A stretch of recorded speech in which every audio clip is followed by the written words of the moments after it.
7차 정마대전. 그날 중원무림은 멸망할 뻔했다. 천마 임청천. 그의 무공은 잔혹했고 압도적이었다. 정파와 사파가 손을 잡았지만 결과는 같았다. 패배. 수많은 고수들이 그의 검 아래 쓰러졌고 중원은 무너지고 있었다. 모두가 확신했다. 곧 마교가 세상을 지배할 것이라고.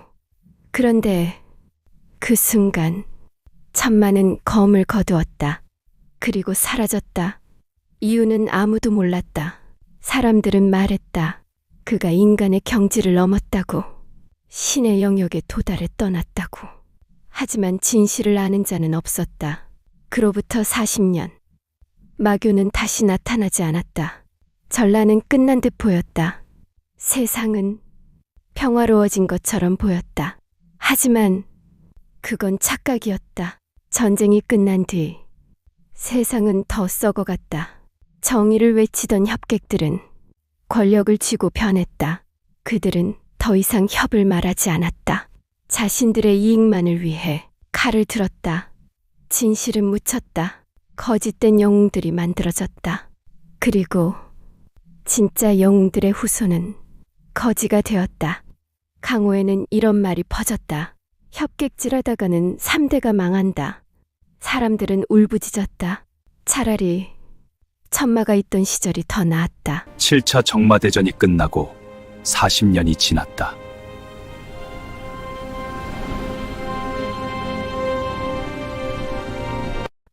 금음달이 떠있는 밤, 차가운 바람이 스친다. 넌 누구냐? 피를 흘리며 앉아있는 한 산에 심장에서 피가 쏟아지고 있었다. 그럼에도 눈은 고요했다. 그 앞에 서 있는 또 다른 산에 검을 들고 있었다. 손이 떨리고 있었다. 저게 인간이냐? 심장이 뚫린 상태. 그런데도 저렇게 평온하다니. 사내는 입을 열었다. 천천히, 조용하게. 경계하지 마라. 넌 성공했다. 검을 든 사내의 눈이 흔들린다. 심장의 피를 모두 잃고 살아남는 인간은 없다. 나는 곧 죽는다. 그는 미소 지었다. 내가 그래도 천만이라. 그 순간 사내의 숨이 멎는 듯했다. 너는 누구냐? 천마가 물었다. 잠시 침묵이 흐른다. 무명살수다. 이름은 없다. 세상에선 광살이라 부르더군. 천마의 입가가 올라가며 웃음을 머금는다. 그랬구나. 떠돌이 미친 살수, 광살. 짧은 웃음. 상당히 나쁜 놈이었군. 할 말 없다. 잠시 정적이 흐른다. 그리고 천마가 물었다. 네 인생을 후회하느냐? 광살의 눈이 흔들린다. 후회한다. 목소리가 갈라진다. 어릴 때부터 살막에서 자랐다. 살기 위해 죽였다. 살인 그거 말고는 아무것도 몰랐다. 침묵이 흐른다. 천마가 말했다. 축하한다. 광살의 눈이 커진다. 넌 이제 천마를 죽인 위대한 무인이다. 조용한 목소리. 이제 이름을 가져라. 사람답게 살아라. 광살의 표정이 일그러진다. 내 아내와 자식은 행복하게 살 것이다. 그 말에 광살의 감정이 터진다. 웃기지 마라. 이를 갈며 외친다. 나한테 가족 그런 게 어딨어. 지금 날 비웃는 거냐? 광살의 숨이 거칠어진다. 내가 내 심장에 암기를 박았다. 그런데 날 축복해? 침묵. 하지만 천마는 웃었다. 부드럽게. 그랬구나. 짧은 한마디. 왜 그렇게 살았지? 그 말은 마치 자신에게 하는 말 같았다. 광살의 머릿속이 흔들린다. 이게 뭐지? 눈앞의 존재. 이건 괴물도 아니다. 인간도 아니다. 이제 가라. 악귀야. 천마의 눈이 가늘어진다. 그래야 네 삶이 의미가 있겠지. 그 순간 광살의 등 뒤에 세 사람의 무인이 내려선다. 무명살수는 천마의 심장에 박혀있던 암기를 재빨리 거두었다. 세상에 그 누구도 모르는 이 암기는 끝까지 숨겨야 한다. 세 사람의 인형 중 나이가 제일 많아 보이는 관운장 수염을 한 중년이니 말 한마디 없이 급히 천마의 목을 친다. 너무나 두려워서 그런다는 것을 느낄 수 있다. 광살이 보기에 저렇게까지 해야 하나 싶다. 말 한마디는 나누어야 하는 거 아닌가. 기이하게 천마의 목은 높이 날아오르더니 아득히 먼 구름 속으로 사라졌다. 웃음소리를 들은 것도 같다. 이게 뭐야? 천마의 목이 달아나는 순간 천마의 손끝에서 빛의 속도로 날아온 작은 물고기 눈알 만한 투명한 빛의 덩어리가 무명살수의 심장 속으로 사라졌다. 헨, 저 새끼가 마지막으로 암기를 쏘는 줄 알았네. 내가 어디서 반사된 빛을 착각한 건가? 저런 심장의 피가 다 빠져서 목을 쳐도 피 한 방울 나지 않건만 내공이 남아 목이 저 멀리 가버렸구나. 역시 무서운 놈이다. 관운장 수염이 치를 떨며 말한다. 저런 괴물은 목이 달아나기 전까지 끝난 게 아니지요. 이제 정말 천마놈은 끝난 거요. 목이 떨어지면 제 아무리 천마라도 끝인 거지요. 관운장 수염을 한 중년인이 천천히 살수에게 다가와 등 뒤에서 어깨를 쥐며 격려의 말을 한다. 광살, 수고했네. 자네가 해낼 줄 알았어. 이제 이름도 가지고. 그 말에 대답하려던 무명살수는 거골혈로 강력한 내공이 들어와 몸이 마비됨을 느낀다. 동시에 왼쪽 가슴에 피에 젖은 검의 끝이 보인다. 그게 무언지 모르겠다. 이게 뭐지? 어떻게 된 건지 짐작이 안 간다. 다시 강력한 내공이 검을 통해 전달된다. 심장이 파열되어 검의 끝으로 피가 분수처럼 쏟아져 나온다. 무명살수 광살은 말 한마디 못하고 쓰러졌다. 관운장 수염이 쓰러진 주검을 보며 말했다. 미안하네. 어쩔 수 없어. 천마를 죽인 살수 영웅을 중원은 원하지 않아. 무명살수 광살은 저 멀리 어둠 속에서 자신을 부르는 익숙한 기운, 죽음을 느낀다. 장비처럼 철사 수염을 하고 있는 자가 말했다. 절벽 밑으로 던지게. 민천을 거쳐 망아우까지 흘러들면 물고기가 장사를 치러주겠지. 불쌍한 놈, 팔자가 왜 저럴까? 철이 드니 살막이었고 세상이 무언지도 모르고 살수가 되었다며 후회하더니 이제 밝은 세상으로 나와 살고 싶다며 이 청부를 받아들였는데 결국은 물고기 밥이 되는구나. 사실 이렇게 훌륭하게 성공할 줄은 우리도 몰랐지. 대단한 놈인 줄은 알았지만 진짜 천마의 심장을 암기로 뚫었어. 관운장 수염을 한 자가 담담하게 말한다. 대령문주, 동정할 거 없습니다. 살수질을 하면서 수많은 협의지사를 죽인 놈이요. 살육에 미친 마귀라 말이요. 오죽하면 중원의 광살이라 불렸겠소.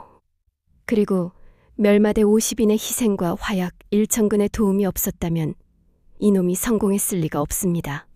거저 차려진 밥상에 숟가락 하나 얹은 거지요. 대령문주는 고개를 흔들며 말했다. 흐흐, 거저 차려진 밥상이라. 그 숟가락 독고문주가 얹지 그랬소. 비꼬는 말이 분명하다.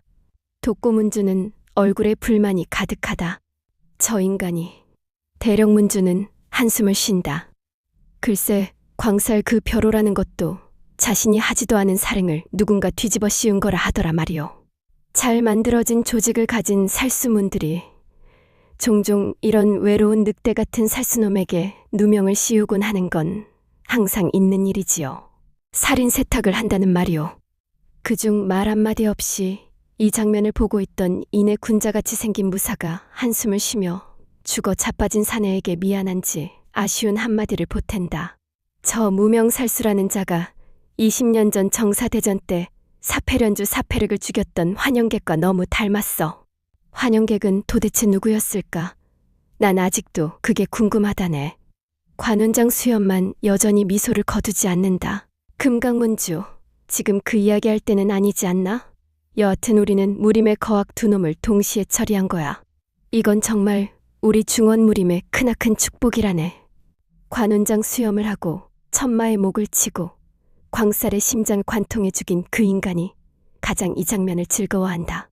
금강문주는 고개를 도리도리 흔든다. 저 광살이라는 놈 정말 뼈저리게 후회했어. 그게 마음이 걸려. 관운장 수염이 여전히 당당하다.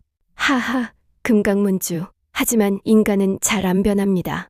사파는 사파고 흑도는 흑도지요. 우리와는 근본이 다른 인간들이요. 그래도 금강문주는 편치 않은 듯 고개를 쩔레쩔레 흔든다. 귀는 죽어서도 한동안 열려있다 하더니 무명살수는 그 말을 다 귀에 담았다. 무명살수의 주검은 절벽으로 던져졌다. 떨어지는 무명살수 광살에 끊긴 의식 속에 천마의 마지막 말이 메아리 친다. 그래도 내가 천만이라. 밝은 세상으로 나와 사람같이 살아보려던 무명, 살수 광살의 꿈은 한마당의 어지러운 꿈처럼 깨어졌다. 새파란 금음달이 내려다보는 차가운 12월의 밤이었다. 화장대에 화장품이 가지런히 놓여 있고 거울이 걸려있는 여자의 방이 분명한 곳. 그곳에 한 미모의 여인이 일어나 앉아 놀란 얼굴로 앉아있다. 벽에는 여자의 옷들이 가지런히 걸려있고 지분 냄새가 물씬 난다. 새들이 지저긴다. 분명히 살아있다. 무명살수는 눈을 떴다. 머리가 띵하고 온몸이 묵직했다. 어딘가 익숙하지 않은 감각이 스며들었다. 뭐지? 손을 들어 올려보다 기절할 뻔했다. 가녀린 손목, 하얀 피부, 매끈한 손가락. 분명 자신의 손인데 이질적인 감각이 들었다. 그는 급히 일어나 주변을 둘러보았다. 낯선 방. 은은한 향이 나는 비단이불. 나무 창살 사이로 스며드는 따뜻한 햇살. 그 순간 그의 긴 머리카락이 어깨를 타고 흘러내렸다. 깜짝 놀라 손을 뻗어 머리칼을 움켜쥐었다. 부드럽고 윤기 나는 흑발. 너무나도 생생한 촉감. 뭐야 이게? 낯선 목소리가 흘러나왔다. 놀란 그녀는 손을 목에 가져다 댔다. 확실히 자신의 것이 아닌 목소리였다. 거울을 찾아 허둥지둥 방 안을 뒤지다가 거울을 발견했다. 조심스럽게 거울을 들어 얼굴을 비춰보았다. 거기에는 익숙하지 않은 그러나 아름다운 여인의 얼굴이 비치고 있다. 큰 눈, 오뚝한 코, 가녀린 턱선. 심장이 쿵 하고 내려앉는다. 숨을 고르려 했지만 가슴이 두근거려 제대로 되지 않았다. 이건 꿈인가? 아니면 내가 환생한 건가? 그의 손끝이 살짝 떨렸다. 환생? 말로만 듣던 환생이 분명하다. 그런데 이게 무슨 괴랄한 환생이냐. 살수였던 내가 이런 예쁜 여자라니. 환생이 왜 있다위냐.